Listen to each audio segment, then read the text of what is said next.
အားလုံးပဲမင်္ဂလာပါ MNDC ကွန်မန်ဒါကြောင့်နေပြီးတော့ကြိုဆိုပါရစေညီမတို့နေ့ပြပြပေးတော့မှာတော့ဖုန်းကြော်ရစာလေးတစ်ခုကိုလုပ်ပြပေးတော့မှာဖြစ်ပါတယ်အရင်ဆုံးဒိုဗီဗိုတကျော်စီစီ2020ကိုကလေးနှစ်ချက်နှိပ်ပြီးတော့ဖွင့်လိုက်ပါမယ်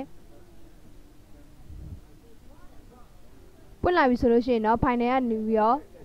စာရွက်တွေတော့ယူပါမယ် file ကနေပြီးတော့ U keyboard ပေါ်ဆိုရင်တော့ control N ကိုနှိပ်ပြီးလို့ရပါတယ်နေရာလေးမှာ print ကိုရွေးပြရပါမယ်ရွေးပြီးတော့ရှိရင် white ကို20ထားလိုက်မယ်ပြီးတော့ keyboard ပေါ်တက်ပါလေးနဲ့ခုံပါမယ်ခုံပြီးတော့ height နေရာမှာ40ထားလိုက်မယ်ထားပြီးတော့ရှင် resolution ကကြတော့300ထားလိုက်ပါမယ် pixel ancient RGB color 8bit white ဆိုပြီးတော့ခွေကိုနှိပ်ပြလိုက်ပါဒီလိုမျိုး site တွေရလာပြီဆိုလို့ရှိရင်တော့ file ထဲကနေပြီးပုံလေးတွေတွားယူပါမယ် file ကနေပြီးတော့ open keyboard ပေါ်ဆိုရင်တော့ control O နှိပ်ပြီးလို့ရပါတယ်ဒီမှာမိဝဲပုံလေးတွေကိုကလေးလေးချပြီးတော့ open ကိုနှိပ်ပြလိုက်ပါနှိပ်ပြီးတော့ရှင်တော့ဒီညလေးမှာဒီ background စာယူထားတဲ့ layer လေးကို control ကျင်တဲ့ layer ပွားလိုက်ပါမယ် layer ပွားပြီးတော့ရှင်တော့ rectangular မှာခွဲတူးလေးယူပါမယ် rectangular မှာခွဲတူးလေးယူပြီးတော့ဒီညလေးမှာ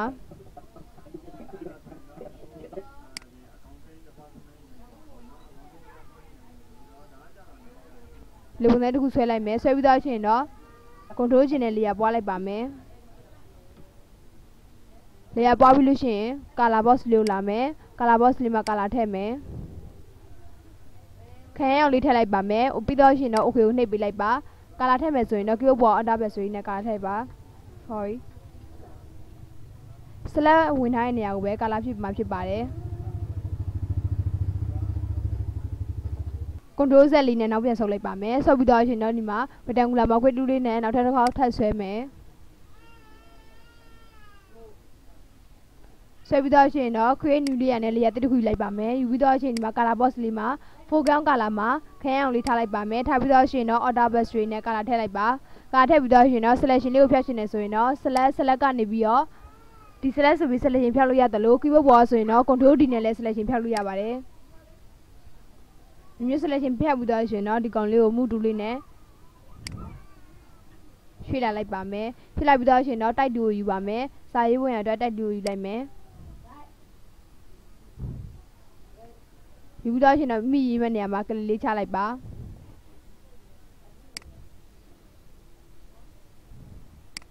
စာလုံး size ကို80လောက်ထားလိုက်ပါမယ်ထားပြီးတော့ရှင်တော့ဒီမှာ color box လေးမှာ color ကိုအဝါရောင်လေးထားလိုက်မယ်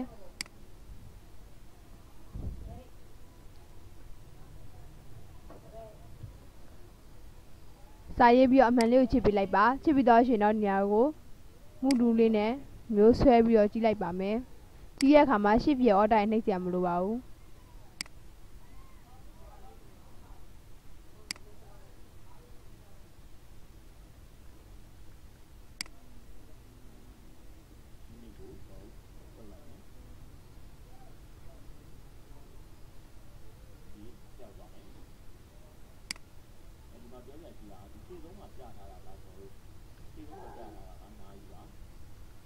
မိလူချင်းတဲ့နေသားတစ်ခုကိုရပြီဆိုရင်တော့အမှန်လေးကိုချစ်ပေးလိုက်ပါချစ်ပြီးတော့ရှင်ဒီ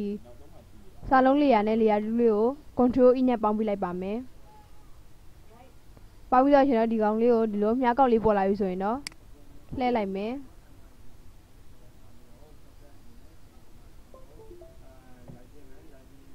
လှည့်ပြီးတော့ရှင်တော့ဒီဘက်တောက်နာလေးမှာချလိုက်ပါမယ်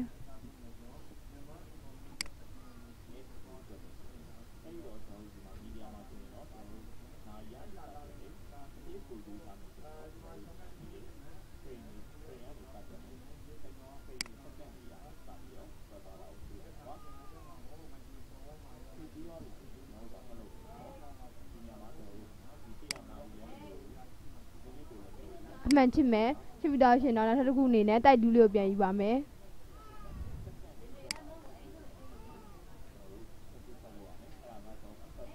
တိုက်တူးလေးယူပြီးတော့ဒီမှာမိရေးမဲ့နေရာမှာကလေးတစ်ချက်ချလိုက်ပါမယ်ချပြီးတော့ရှင်တော့ဒီမှာ color box လေးမှာ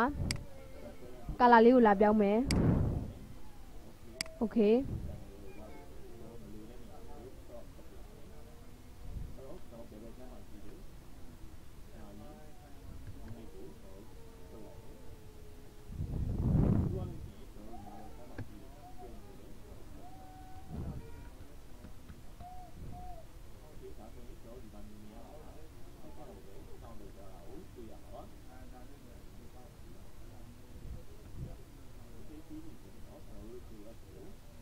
မျိုးရေးပြီးသားရှင်တော့အမှန်လေးကိုချစ်ပြလိုက်ပါချစ်ပြီးသားရှင်မူတူလေးနဲ့ဒီကောင်လေးကိုနည်းနည်းကြည့်ပေးလိုက်မယ်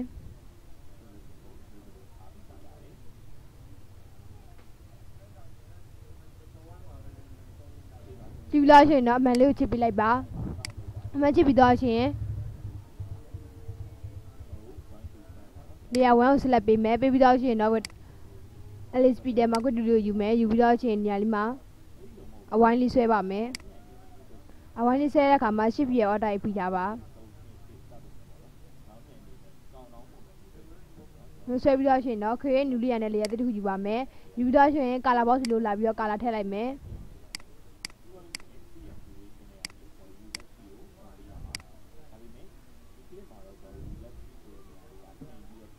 ကာလာလေးယူပြီးတော့ရှင်တော့ okay ကိုနှိပ်ပေးလိုက်ပါနှိပ်ပြီးတော့ရှင်အော်ဒါဘက်ဆွေးနဲ့ကာလာထည့်ပြီးတော့ရှင်တော့ control D နဲ့ selection ဖြောက်ပေးလိုက်ပါဖြောက်ပြီးတော့ရှင်မူတူကိုယူမယ်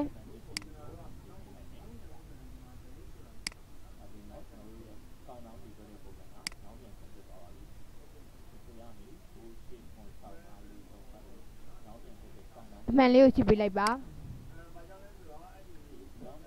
အမှန်ချစ်ပြီးတော့ရှင်တော့နောက်ထပ် LSP တဲမှာကိုတူလေးနဲ့နောက်ထပ်ဝိုင်းထပ်ဆဲပါမယ်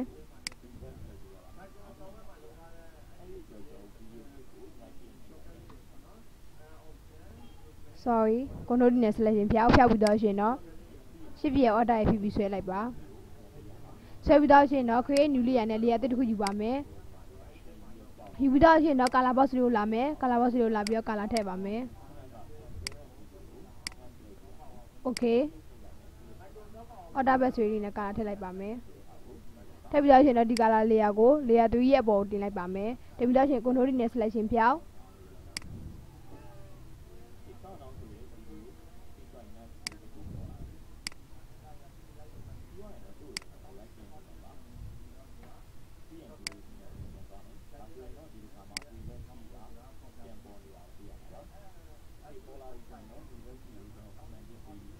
အမှန်လေးကိုချစ်ပြလိုက်ပါမယ်ချစ်ပြီးတော့ရှင်တော့နောက်ထပ်တစ်ခုအနေနဲ့မကွတ်တူလေးကိုပြန်ယူမယ်ပြန်ယူပြီးတော့အဝိုင်းတိုင်းထပ်ဆွဲပါမယ်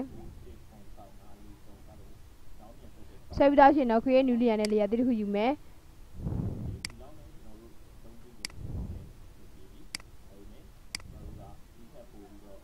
โอเค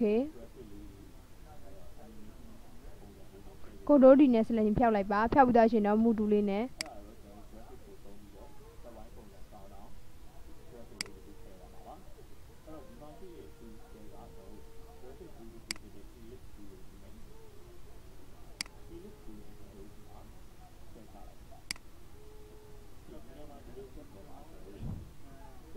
ဒီဘက်ပုံကိုလာပါမယ်လာပြီးတော့ရှင်တော့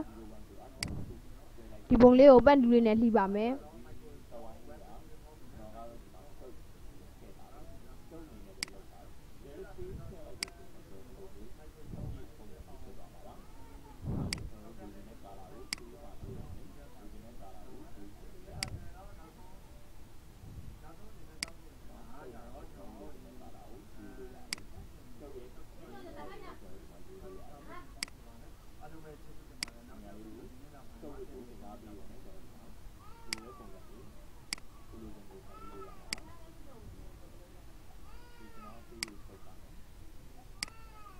မျိုးလှီးပြီးတော့ရှင်တော့ကလေးထောက်ပြီးတော့ main selection ပေးလိုက်ပါမယ် main selection ကိုကြတော့2လောက်ပေးလိုက်ပါမယ်ပြီးလို့ရှိရင်တော့ okay ကိုနှိပ်ပေးလို့ရတယ်လို့ keyboard ပေါ်ဆိုရင်တော့ enter ကိုခောက်ပေးလို့ရပါတယ် control ချင်းနဲ့ layer ပွားလိုက်မယ်ပွားပြီးတော့ရှင်တော့အောက်က layer ကိုမျက်လုံးမိတ်ပြီးတော့ရှင်တော့မူတူလေးနဲ့ယူလာပါမယ်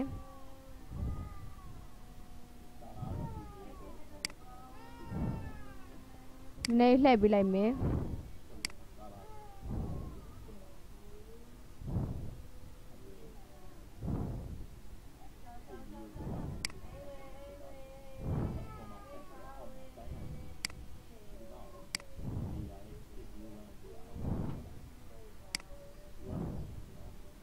အမှန်လေးကိုချစ်ပြလိုက်ပါချစ်ပြီးတော့ရှင်တော့အော်ဒါလေးကိုဖိပြီးတော့ကလေးချပြီးဆွဲလာလိုက်ပါမယ်ဆွဲတဲ့အခါမှာတဒန်းလေးဖြစ်အောင် shift ကိုနှိပ်ပြလိုက်ပါနောက်တစ်ခုလည်းအော်ဒါကိုဖိပြီးတော့ဆွဲမယ်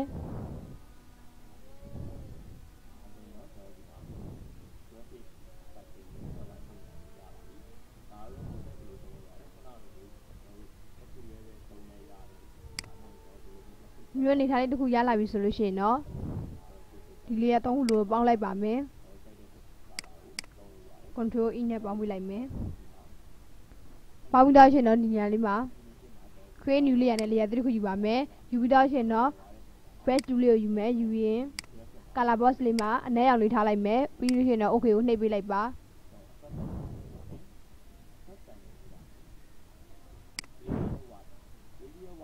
မူတူလေးကိုယူမယ်ရှိပြည့်အော်တာဖြစ်ပြီးဆွဲလိုက်ပါ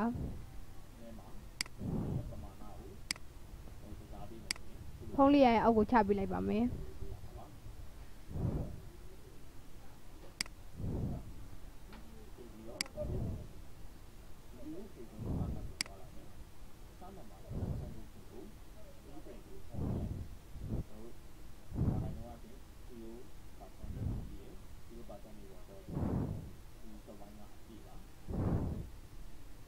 မျိုးချပြီးတော့ရှင်တော့အမှန်လေးကိုချစ်ပေးလိုက်ပါချစ်ပြီးတော့ဆိုရင်ဒီဘက်ပုံလေးမှာ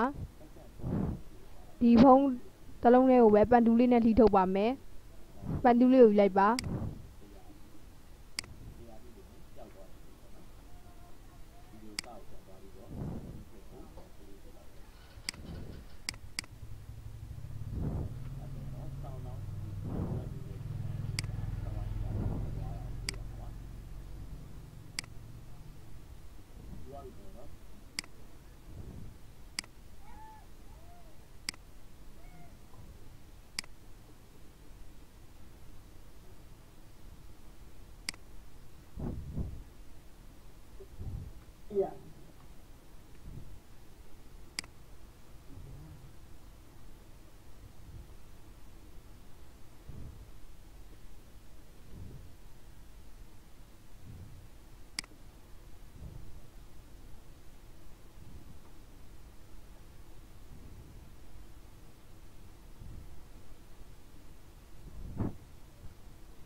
ဘက်ကလေးထောက်ပြီးတော့ main selection ပေးလိုက်ပါမယ်ကိုနိုးကျင်တဲ့ layer ပွားလိုက်မယ်ပွားပြီးတော့ရှင်တော့ဒီ layer လေးကိုမှုတူလေးနဲ့ယူလာပါမယ်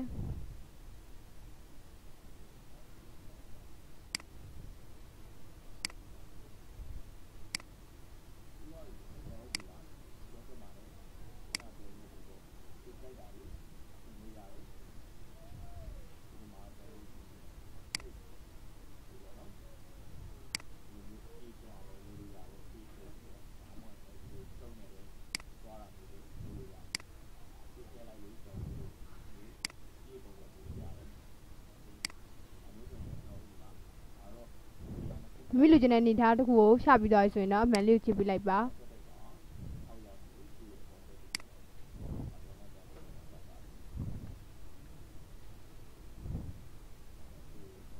အမှန်လေးကိုချစ်ပေးလိုက်ပါမယ်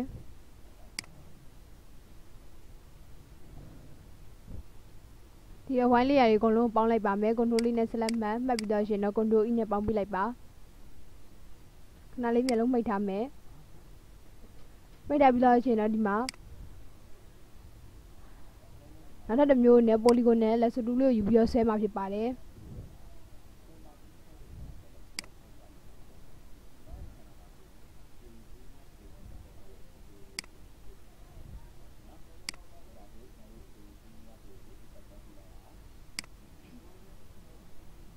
create new layer နဲ့ layer တစ်ခုယူပါမယ်ယူပြီးတော့ရှင်တော့ color box လို့လာမယ် color ထည့်ပါမယ်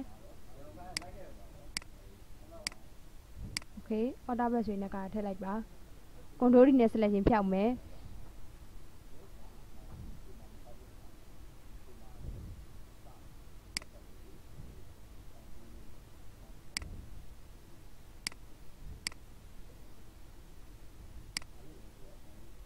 create new layer နဲ့ layer တစ်ခုယူမယ်ယူပြီးတော့ရှင်တော့ color box လေးမှာ color ထည့်လိုက်မယ်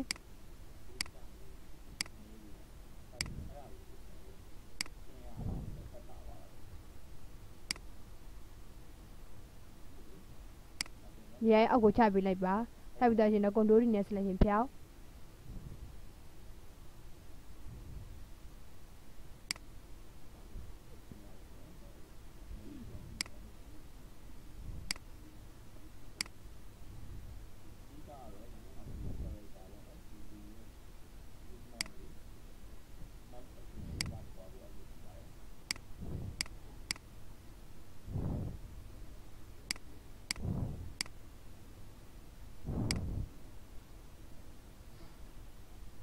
control D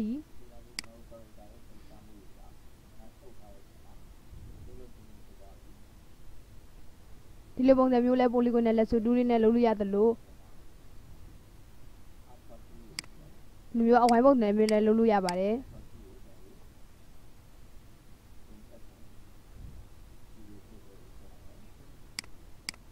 လုံးမိတ်ထားမယ်မိတ်ပြီးတော့ web လေးပြန်ဖော်ပြီးတော့ရှင်လည်းဒီပုံလေးကိုတင်ထားခြင်းနဲ့ဆိုရင်တော့ file ကနေပြီးတော့ save keyboard ပေါ်ဆိုရင်တော့ control shift s ကိုနှိပ်ပြီးလို့ရပါတယ် save on your computer ဆိုပြီးတော့